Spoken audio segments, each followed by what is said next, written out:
The Accursed Bread Guide de Maupassant, translated by Sergei. Old Tale had 3 daughters, the eldest, Anna, whom the family preferred not to mention, the middle one, Rosa, now 18, and the youngest, Claire, still a mere girl, just stepping into her 15th spring. Tale, a widower, worked as chief mechanic at Monsieur Lebruman's button factory. He was a respectable man, well regarded by all, honest, sober, a model laborer.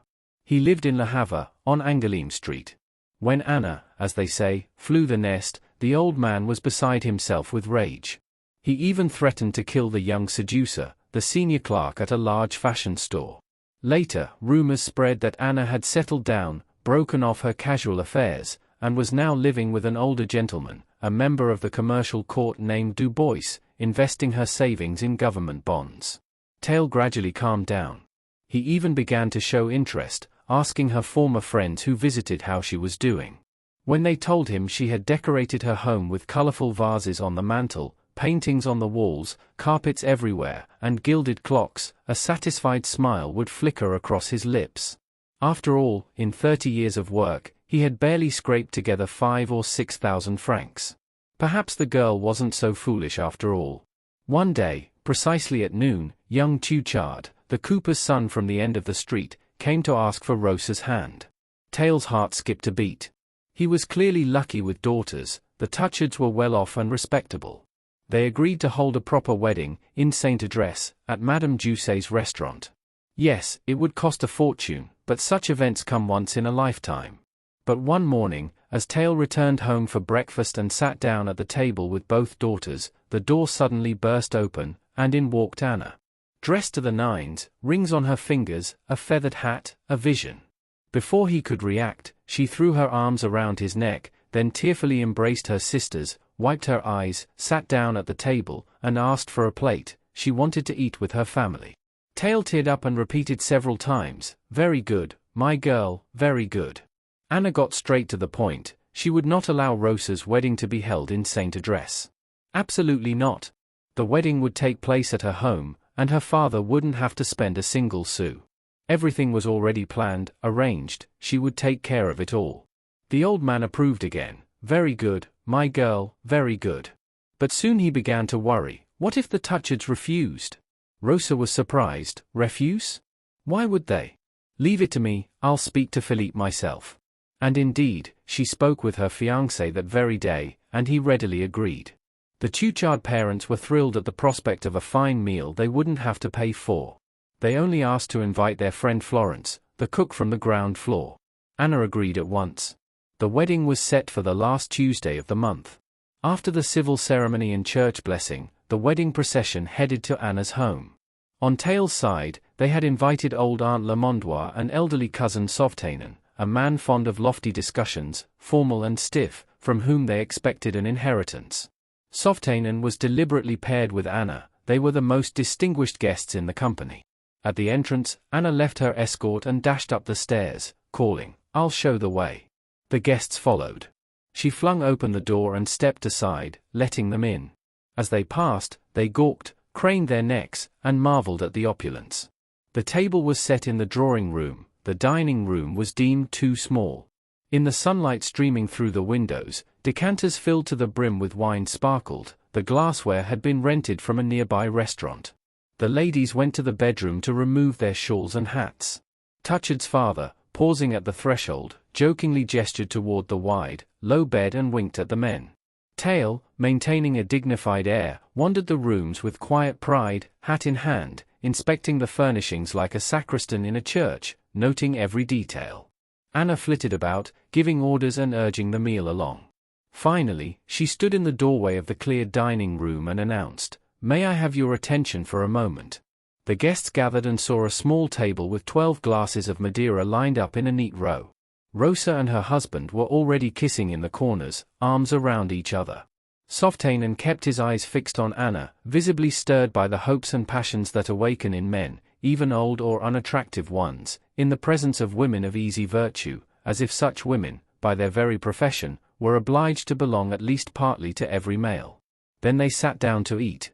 The parents took one end of the table, the young people the other. Madame Tuchard presided on the right, the bride on the left. Anna oversaw everything, ensuring glasses stayed full and plates never empty. The guests, however, felt ill at ease. The lavish setting inspired reverence, even timidity. They ate heartily, the food was excellent, but the joy typical of weddings was missing.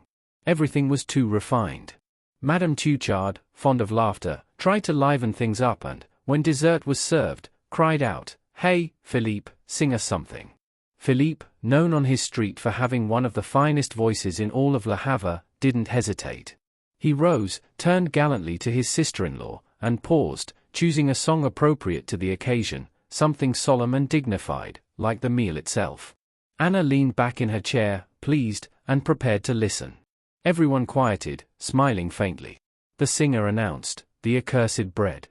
He bent his right arm, causing his frock coat to bunch at the neck, and began. "Blessed is the bread, wrested from the stingy earth by sweat and toil, our labor's honest prize, the bread we bring home with a lightened heart to feed our kin when work is done. But cursed is the bread that hell itself prepares to tempt and taint us with its poisoned lure. Touch it not, it harbors venom deep. O gentle children, eat not the bread of vice." The table erupted in applause. Father Tuchard, swept up in the moment, exclaimed, "Ah, splendid!" The guest, a cook, gazed tenderly at the crust of bread she still held in her hands. Softainen, raising an eyebrow, offered his approval, "Excellent." Aunt Lamondois dabbed at her tears with a napkin, visibly moved. The groom solemnly declared, "Second verse." And, growing more impassioned, he sang, "Let us honor the poor man, sick, grey, and shy, who humbly begs us to ease his suffering. But let us scorn the one who shuns honest toil, who, young and strong, still begs for alms. He who sins through sloth is nothing but a thief. He robs the aged, whose labor broke them early. Shame on the man who earns his bread through idleness. O gentle children, eat not the bread of vice." The chorus was picked up by all, even the 2 footmen standing by the wall roared it out with unexpected fervor. The women, shrill and off-key, threw the men's bass voices into disarray. Aunt Lamondois and the bride wept uncontrollably. Father Tail blew his nose with a sound like a trombone, while Father Tuchard, overcome with enthusiasm, seized an entire loaf and began conducting with it over the center of the table, as if it were a maestro's baton. The cook, unable to part with her crust, soaked it with tears. Into the general excitement Softainen's voice rang out, "Now those are wholesome thoughts, not the usual vulgar jokes." Anna, too, was overcome with emotion. She blew kisses to her sister, nodding toward her husband as if to offer congratulations and blessing.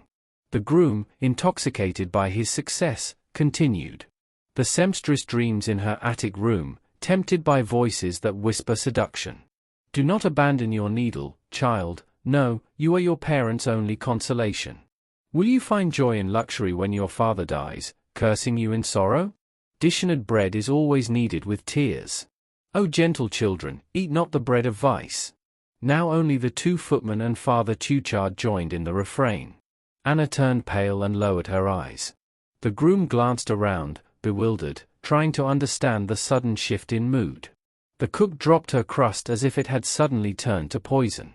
Softainen, eager to smooth over the awkwardness, declared with solemnity, "The 3rd verse is quite unnecessary." Father Tail, flushed to the tips of his ears, cast fierce glances around the room. Then Anna, her eyes brimming with tears and her voice trembling with restrained emotion, commanded the footman, "Bring the champagne." The guests shivered with delight. Faces lit up. And Father Tuchard, oblivious, unaware, undeterred, continued waving the loaf and, showing it to those around him, cried out alone, "O gentle children, eat not the bread of vice." At that moment, electrified by the arrival of bottles capped in silver, the entire company burst out in thunderous unison. "O gentle children, eat not the bread of vice."